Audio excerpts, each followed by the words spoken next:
Hey, data lovers! Welcome to another IDEC I Love Data Fridays video. This is a special edition of I Love Data Fridays, and I would like to introduce Dr. Abigail Gray. Abby, welcome to I Love Data Fridays. Hi, Jeff. Thank you very much. Yeah. Thanks for having me.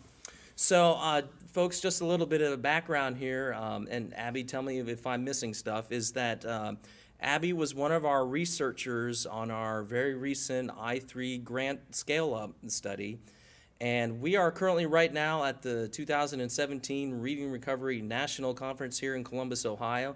And Abby, about an hour ago, gave her 30-minute presentation at our general session today on Sunday, and she kindly agreed to come in and speak to us a little bit about the I3 study, and then even some questions about how she got into data, since we all love data. So Abby, welcome. Thank you very much. Yeah.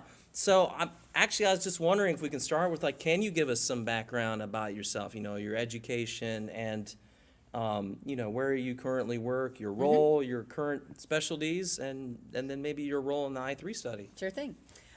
So I'm a senior research investigator at the Consortium for Policy Research and Education at the University of Pennsylvania. So that's in Philadelphia. Okay. I have been there for several years, and I do all kinds of things there related to research, but primarily I participate in studies and lead studies that are interested in examining the impact of different kinds of instructional interventions. And I'm particularly interested in literacy.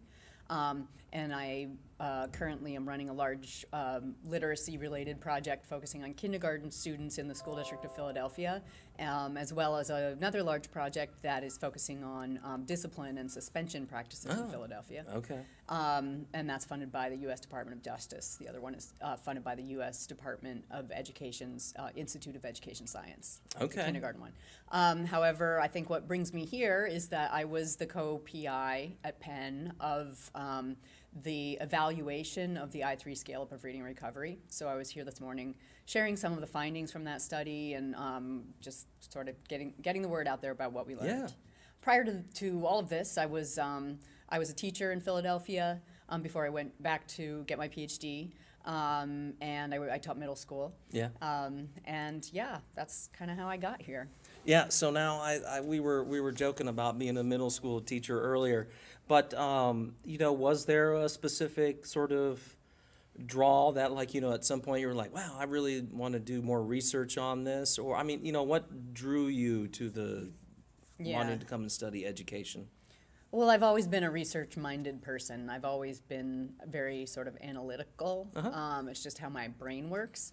And when I was a teacher, I was very often frustrated by things that I felt didn't make sense. So things we were encouraged to do or required to do that I didn't make sense. And my instinct was to go and learn about them and research them and find out, well, this doesn't make any sense. Well, what else could we do that would be working better? So I was always sort of an evidence-based practitioner. Okay. And that's, I think I really realized that was where my great interest lie. I also really like teaching adults. So in my current capacity, I also do some teaching, which I like a lot. Oh, okay, good. So at the university. Yeah. Okay, good. So I think one of the wonderful things about the I3 study is, and it seems like, is that it was a mixed methods study, and that kind of seems like the buzzword in the quantitative and the qualitative worlds, I don't know, for the last couple of years. But I actually, for our audience, I was, so what I'm trying to say to the audience here is that, the I3 study was a mixed method study. It both used the quantitative methods of analysis and data collection and our qualitative analysis and data collection. Can you briefly explain the difference between the quantitative and the qualitative announcement?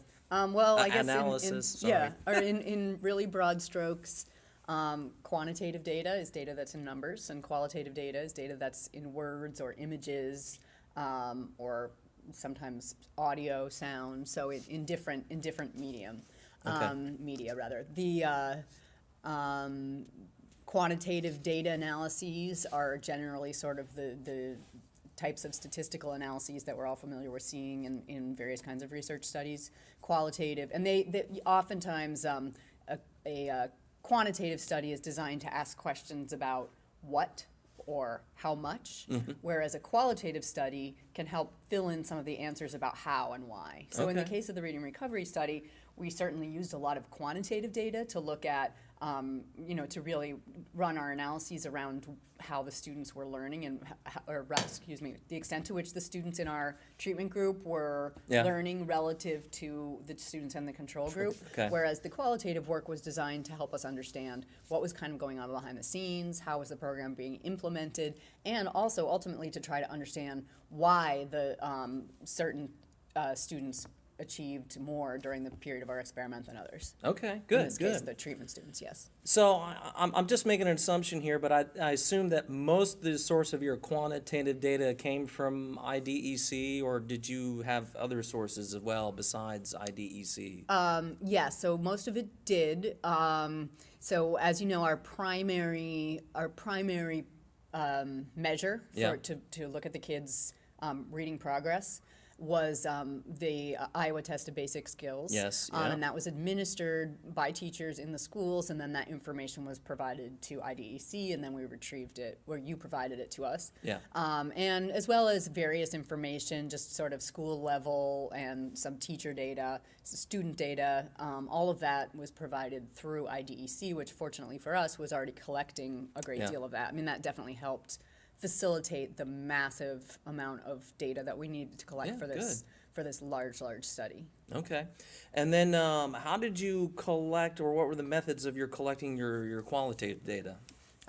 So we first and foremost, we did hundreds of interviews. Yeah. So we talked to everybody involved with implementing the program, not every single person, but every role, sample folks in from- every role. yeah. We did speak to all the university-based trainers at the university training centers. We spoke with many teacher leaders. We had interviews, we had focus groups where we would bring groups together to discuss a particular issue. We spoke with teachers, we spoke with principals, we spoke with first grade teachers, so we really kind of, site coordinators and district folks as well.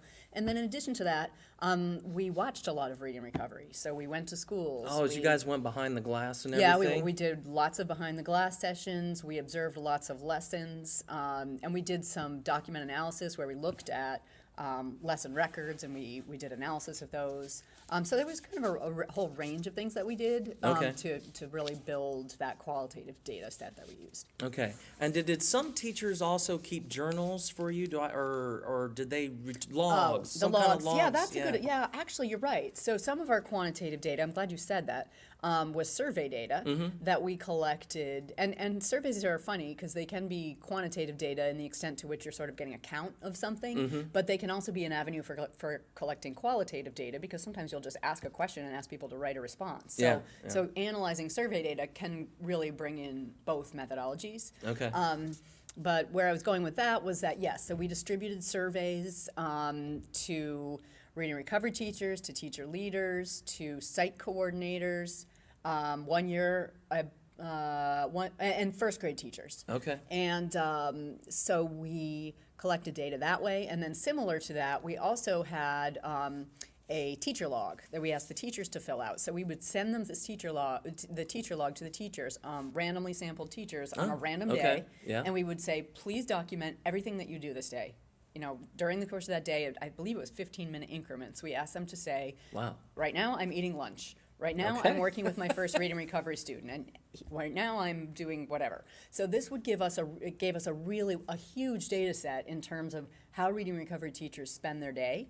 So that really informed our findings about how schools tend to allocate that resource of the reading recovery teacher. Okay. And helped us better understand the true reach of a reading recovery teacher in the school. Yeah. Because it certainly extends well beyond the 4 to 8 or just to 12 students that she provides one-on-one lessons to. And this really helped us capture that. In addition, it helped us get a sense of the extent to which reading recovery teachers adhered to the program model when they did their reading recovery lessons, because we would ask them questions like, so you said that at 9 o'clock you were doing a reading recovery lesson. Tell us which activities you did in that time, and they would check them off. So we Okay. could see that, and this is part of what informed our finding that reading recovery teachers across the board were really doing the program as it was designed to be implemented. Good. Okay, great. That's good to know. All right. I mean, just the stuff that you guys collected too. All right. So maybe, looking back over the study, the 4 years of the study, what were one or two biggest challenges involved with the study? That's a good question.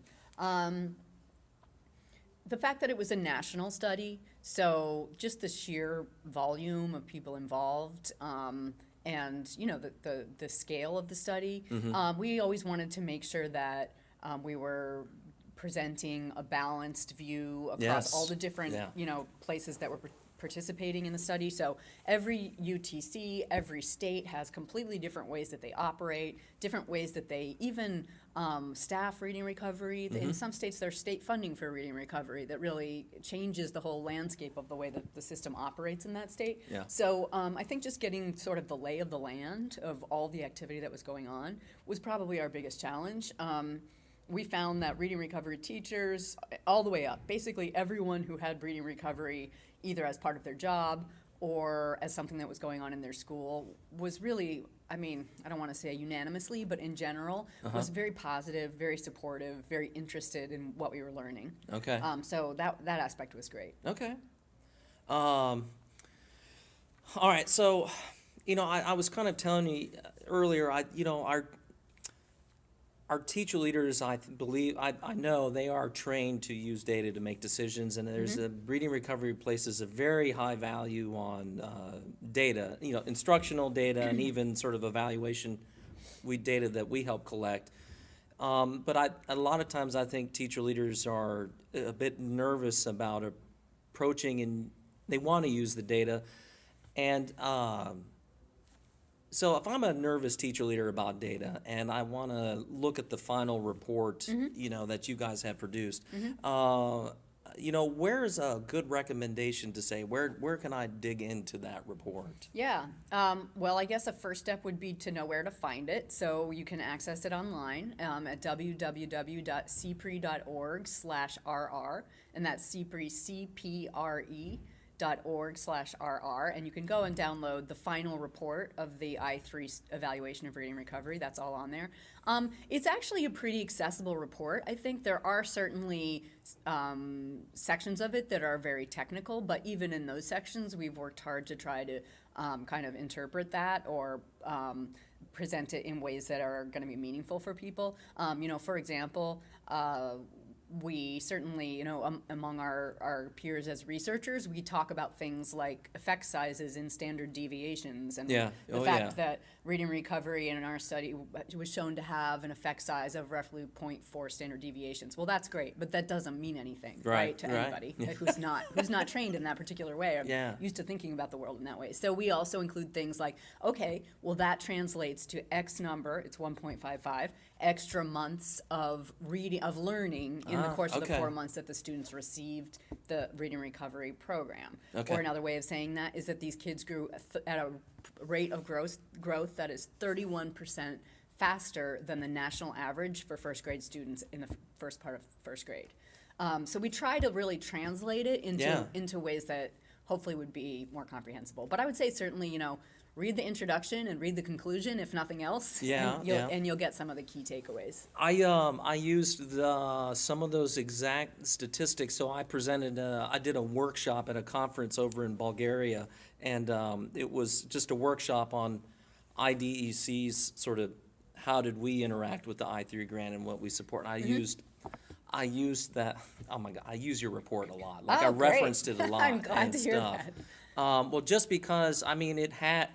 No, as you were saying, I could read through it, and I used that exact percentage. I was like, oh yes, you mentioned it, yay! And even some more technical stuff. Well, maybe not technical, but as I was in front of social sciences researchers, I displayed the table that shows the comparison of our two groups and how they are similar, Yeah. you know, so that, you know. Oh, the you- baseline equivalents? Yeah, Yeah, yeah. so the students that received reading recovery in our experiment and the students who did not. Yeah. Yeah, we did a lot of analyses to establish that those groups were essentially the same. Yeah. Or they were the same at the start of the experiment in terms of level, in terms of racial makeup, in Yeah. terms of ELL, Yes. proportion of students that had ELL. So, yeah. So, and so I'm sort of telling kind of saying here for teacher leaders so they can find it too. But also, I haven't read through all of chapter 6, but I've been pointing to people to chapter 6, starting at page 115. Oh, my goodness, you are good. I'm also having it in another presentation on Okay. Tuesday. Because that's sort of your school level implementation Yeah. analysis, and I haven't gotten through it all, but I think your efforts for writing it in a very non-technical, and I don't want to, I hate saying easy read. You guys didn't, you write it in a very good manner that it's consumable by, I just think a person off the street could almost say, Oh, oh, great, yeah, thank yeah, you. yeah. So- That chapter in particular, a lot of that was written by Heather Goldsworthy, who was the qualitative lead on our project. Okay. Who's a wonderful writer. So, Yeah, no, that's it was great. it was great. All right, so I heard you speak at AERA this in 2016. Yeah, in the and spring. now and you and your colleague Dr. Henry May. Uh-huh. And I'm not quoting it exactly because I can't remember. And please tell me where I've got it wrong. But it in your presentation, and maybe you said it today too, that reading recovery teachers are able to foster the most growth out of the lowest, even the lowest performing students. Like it seems when they are presented with an even bigger challenge, they respond to that challenge Yeah. with the students. So I think that was actually a school level finding, if I recall correctly. And so that essentially what you said, which is that the schools that had the largest treatment control impact, so, or rather effect size. So in other words, the schools where the treatment students who received reading recovery grew the most compared to the students who did not, were also tended to be the schools that had the lowest average levels of students to begin with. Okay. So we don't really know why that is. We don't really know Yeah, why that is. yeah. I mean, it's very interesting because there is actually a lot of talk. I mean, one of the sort of old criticisms of reading recovery was like, oh, well, they don't serve the lowest students. But what we found was like, actually, they are serving the lowest students in general. And they are actually showing great success in moving those students, even as compared to students who are slightly higher Yeah. level to begin with. We don't really know exactly why that is. There may be something about reading recovery instruction that is particularly well suited to kids who are really struggling, which would make sense. I mean, as we know, Marie Clay had significant background in working with special education or students with disabilities, Yeah. and so I imagine it makes sense. And I'm kind of making this up right now, but that her theories might be particularly well adapted to kids who are really struggling. Oh yeah, okay. All right, so this is this. I didn't put this question on here, but Okay. all right. So, Lay it on me. Well, and I'll I joke with the teacher leaders. You know, they they did not particularly enjoy the randomized control trial, collecting the data and following the protocols. Yeah. And but as we were going through it, you know, I would try to tell them that, you know, not only is it going to work well for this study, but it'll be able to be mined after the study as well and other things. So one of the things that I'm particularly interested in trying to look at, and I'm getting my question here, is that, you know, sometimes there's like, I think there's myth and legends about reading recovery programs or children that, you know, and one of the myths that I think teacher leaders run into that children who are too young, they're not going to respond to reading recovery at the start of the school year. So let's just delay their program. We'll give them the gift of time and let them mature a little bit, and then we'll give them reading recovery in the spring. And because they are now more mature, they will respond differently. Now, my question is not so much whether you saw this or not, but whether you think we could mine the random assignment study data. Is it a good thing to try with that data? And then maybe what are things that we'd have to be careful of? I mean, sure, you could look at the relationship between students' age in months and their growth. You know, their age in months at start of treatment or something, and you could look and see if there are if the amount of growth or the rate of progress is different in kids who are younger versus kids who are older. I mean, I think that in general, kids are ready to begin the process of learning to read and becoming engaged readers younger than we allow them to do it. And there's plenty of evidence that shows that kids can be reading certainly well before first grade. So I think that you know, I'm not a reading researcher. I'm an education researcher with interest in reading. Yeah. So others could speak to this more intelligently than I can, but I think the argument that the kids are too young probably would not hold up, particularly with a program like Reading Recovery, which is so driven by the students, what the student knows. I mean, the teachers really are trained to and teachers leaders all certainly know this, to identify what are the students' strengths and use those, harness those, and make sure that the books are always at the right level, and so on. And so, you know, a 5-year-old going into first grade certainly should have the foundations to be able to do it. Okay, all right. Yeah, and this is what I want to stress with I feel like I stress with teacher leaders is that this randomized control trial just has so much potential, I think, inside of it. I mean, you know, it was used for one purpose but it looks like we could probably use it to sort of simulate other scenarios because the groups are so balanced in there that you can really, I mean, hopefully say with some confidence that, yeah, you know, kids will learn to read when you teach them to read at any age, and don't wait. So, okay, good. That was really a more personal question for me, so. Yeah. Well, I mean, I think it goes back to the whole mantra of follow the child. Like, allow the child to read. Put a book in front of a kid. And you know, I think that's very much what Reading Recovery is about. So yeah. Good. All right. This is such a all right, last question. It's not really a question. So Abby, on a scale 1 to 10, 1 being the lowest, 10 being the highest, how much do you love data? I love data in 11. All right, 11. Well, no, I'm going to take that back. I'm going to take it back, Jeff. I'm going to shock you. My answer is contingent. So my love for data is conditional. I love data, but I love data in context. Okay. So I'm not so interested in decontextualized data that isn't accompanied by other data about here's why and how and what you're seeing. Okay. You know, numbers floating in space, not so much. Okay. So, but with the right data and a mixed methods approach is very much part of this. Totally, 10 all the way. All right, good answer. All right. So, well, Abby, I'm going to thank you once again Jeff. for agreeing to do this today. Thank you so much for being actually the very first person we interviewed on I Love Data Fridays. So, all right. And ladies and gentlemen, thank you once again for listening to another I Love Data Fridays podcast, and we'll talk data to you later.